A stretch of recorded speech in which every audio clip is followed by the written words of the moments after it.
So, but I started dating these older guys, and it wasn't like a lot of them.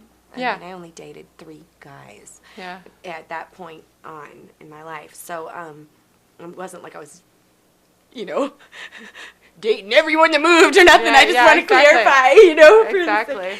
But the first one, all of a sudden I was popular. Mm-hmm. All of a sudden the girls wanted to date his friends. Yeah. And that was like the best feeling. And it was a lesser of 2 evils, actually, Yeah. to have this guy, you know, mistreat me. And I remember the first time he shook me. I remember the first time he hit me. I remember him telling me how to. I remember him actually telling me how to commit suicide. You know, walking me through the steps. Well, if you hate yourself so much, just end it. You know, and him walking me through the steps to do it. I remember, yeah, I mean, there's not so much I remember about that relationship, but it was my first taste of physical abuse. And all I know is that the bruises and stuff, they heal. Yeah. And it was so much easier to endure that than the girls.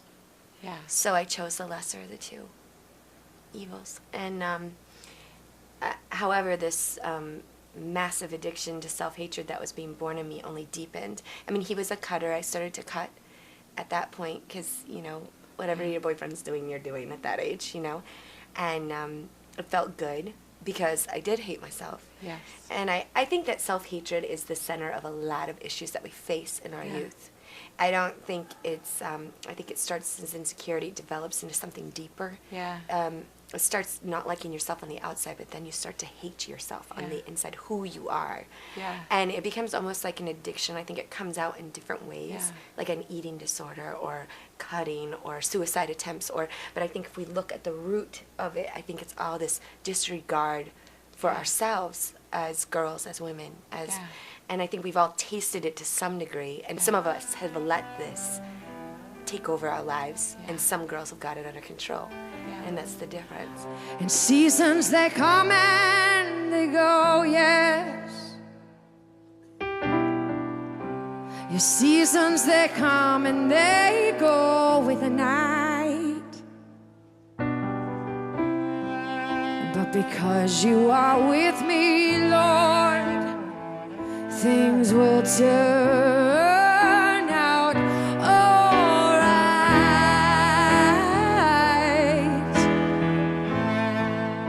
So at about midnight, awaiting this dawn, yes, I'll find contentment, Lord. I'm just singing out your songs. And here in this valley, though the shadows lead my way, yes, I know that you're with me now. I remember when I talked to you before about this, and one thing that really stood out in my mind was when you were talking about how you sat in front of the mirror one time. You remember telling yourself. That was even before the abuse started. Wow. My abuse towards myself started far before the abuse I endured from someone else. It was all connected to that issue of self-hate. I looked at myself in the mirror and said, I hate you, I hate you, I hate you. And my eyes even changed, and it scared me to death. And I had to look away because it literally was spiritual. Something very spiritual was going on at that moment, and I knew it, and it scared me. Mm. Yeah. I mean, I hated myself with such a passion.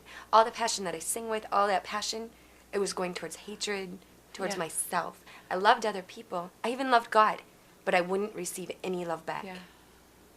It's very easy to have one room of your heart that's blocked off from the Lord, the Holy Spirit.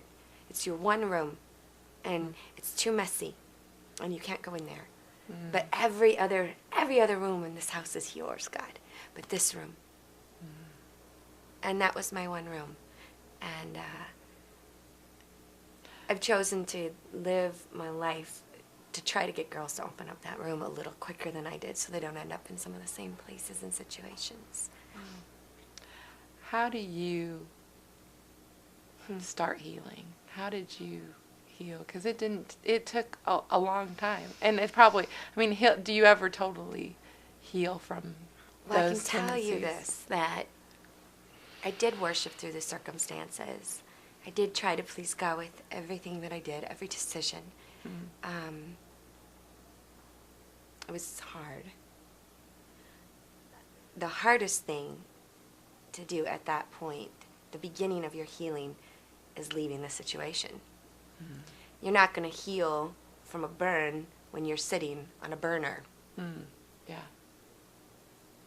And the hardest thing is the beginning of change, which is making decisions to remove yourself from harm's way, from the relationships that are destructive in your life, that are going to continue to be destructive, and you know it. You know it like you know your name.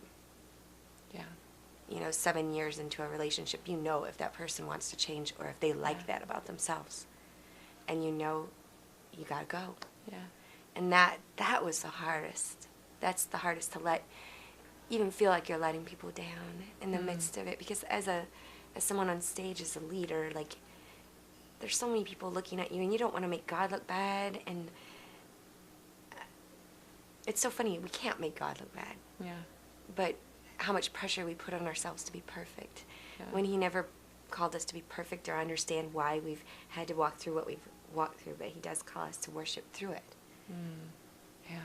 And I think the beginning of a healing, especially in the area of abuse, is change itself, which is very painful, because it means removing yourself from circumstances that are harmful to you, which is inevitably an addiction at that point. Yeah. I know that's hard to grasp. It's hard to grasp if you haven't been through it. There's 1 out of 4 women that are watching this that gets it way too well.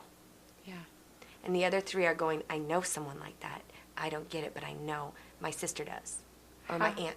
I've witnessed it too. Friends who are in very destructive relationships, trying to talk through that. Even people, and okay, I know this is like the can of worms, Yeah. but even in churches. Yeah. And that even makes it harder, because then you have to keep the social status and the leader quality, and especially if you're on a stage leading worship or have been asked to do any duties in your church, which everybody's asked to do duties in their church. You know what I mean? That's why a community exists. Yeah. So you feel like you belong, and really people are just people, and they have issues.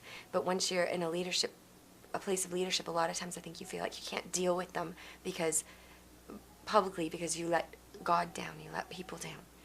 And I think